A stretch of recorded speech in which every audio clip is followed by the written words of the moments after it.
ball goes bang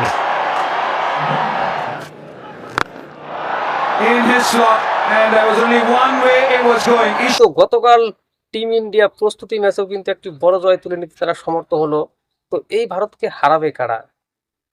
কারণ সাম্প্রতিক সময়ে টিম ইন্ডিয়া যে ফর্মে আছে তাতে আমার মনে হয় যে শুধু সময়ের অপেক্ষা এই বিশ্বকাপটা ভারতের হাতে ওঠা। তো এই ধরনের ক্রিকেট সংক্রান্ত যাবতীয় টাটকা খবর পেতে আপনারা চ্যানেলটিকে অবশ্যই সাবস্ক্রাইব করে পাশে থাকবেন।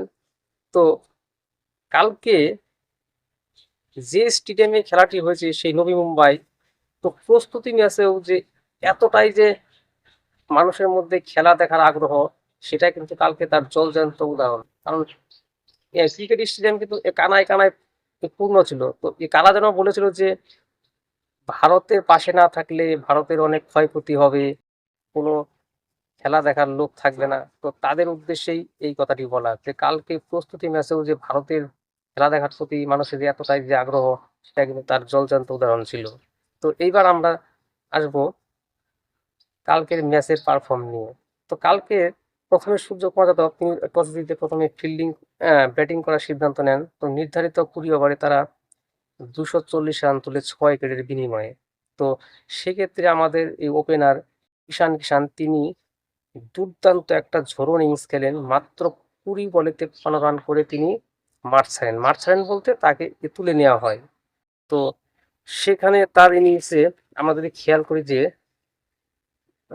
তিনি যে ইনিংসটি খেলেন তার ইনিংসে 2টো 4 এবং 7টি 6 ছিল। এবং তাকে সঙ্গত দেন অভিষেক শর্মা, তিনি 18 বলে 24 রান করেন। তো শেষমেশ তাকেও মাঠ থেকে তুলে নেওয়া হয়।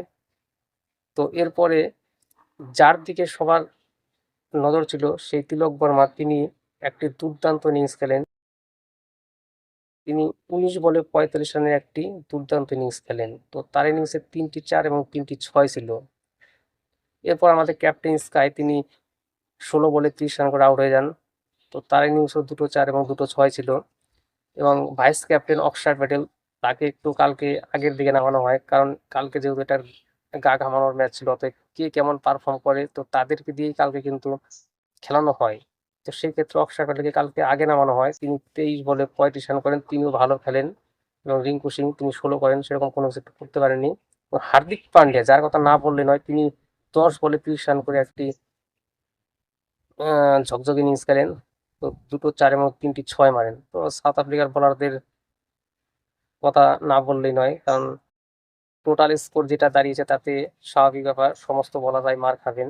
তো সেক্ষেত্রেও মার্কো জনসন, পরভিন বস এবং নোকিয়া এবং মাফাকা তারা একটি করে উইকেট নেন।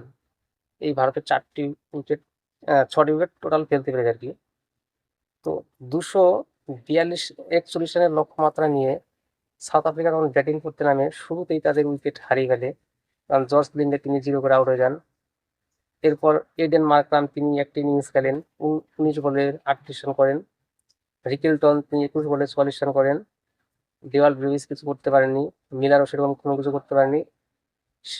পরের দিকে জেসন স্মিথ তিনি 35 করেন 23 বলে, এবং ট্রিস্টান স্টাফস তিনি দলের হাল ধরেন, 21 বলে 35 রান করে, এবং মার্কো জনসন তিনি 16 বলে 31 রান করে আউট হয়ে যান। এবং ভারতীয় বোলারদের মধ্যে উল্লেখযোগ্য ভূমিকা রাখেন অর্শদীপ সিং, তিনি 4 ওভারে 29 রান দিয়ে একটি উইকেট নেন। তারপর তিলক বর্মা তিনি সরি অক্ষর প্যাটেল তিনি একটি উইকেট নেন, এবং বরুণ চক্রবর্তী একটি, এবং অভিষেক শর্মা 2টো উইকেট নেন। কিন্তু কালকে হার্দিক পান্ডিয়া 2 ওভারে 38 রান দেন, এবং হর্ষিত রানা 1 ওভারে 16, কুলদীপ যাদব 2 ওভারে 25, শিবম দুবে তিনি 4 ওভারে 57 রান দেন, অবশ্যই একটি উইকেট পান। কারণ এর থেকে বোঝা যাচ্ছে যে কালকের ম্যাচটা অ্যাকচুয়ালি ভারতের যে সমস্ত বোলারদেরকে দিয়ে কালকে বল করিয়েছে, বিশেষ করে যে শিবম দুবে, অভিষেক শর্মা, এরা মূল ম্যাচে কেমন পারফর্ম করতে পারে, তো সেটাই কালকে তারা দেখে নিতে চাইছে টিম ম্যানেজমেন্ট। তো সেক্ষেত্রে তারা মার খাওয়া সত্ত্বেও তাদেরকে দিয়েই কিন্তু বল করানো হয়েছে, কারণ এটা কালকে একটা ছিল গা ঘামানোর ম্যাচ, যে তারা মূল মঞ্চের আগে এখানে কেমন পারফর্ম করতে পারে। তো সেটা টিম ম্যানেজমেন্ট দেখে নিতে চাইছে, ওর জন্যই কালকে ওই অনেকগুলো বোলার ইউজ করানো হয়েছে, মানে ব্যাটিংয়ের সময় ব্যাটিং 11 এবং প্লাস বোলিংয়ের সময় বোলিং 11, মানে ঘুরিয়ে ফিরিয়ে সমস্ত প্লেয়ারদেরকেই কালকে কিন্তু খেলানো হয়েছে। তো তারপরেও এই 3 জন প্লেয়ারকে কিন্তু কালকে খেলানো হয়নি, যেমন জসপ্রীত বুমরা, তারপর ওয়াশিংটন সুন্দর, কারণ তিনি এখনো পর্যন্ত দলে যোগ দেননি, কারণ তিনি ইনজুরিতে আছেন। আর সঞ্জু স্যামসন, কারণ তাকে ব্যাটিং এর সময় দেখা যায়নি, প্লাস বোলিংও না, কিন্তু তাকে ফিল্ডিং করার সময় আমরা দেখতে পেয়েছি। তো এই ছিল আপডেট। তো ভারতের মূল ম্যাচ 7ই ফেব্রুয়ারি ইউএস এর সাথে। তো আজ এই পর্যন্তই, ধন্যবাদ।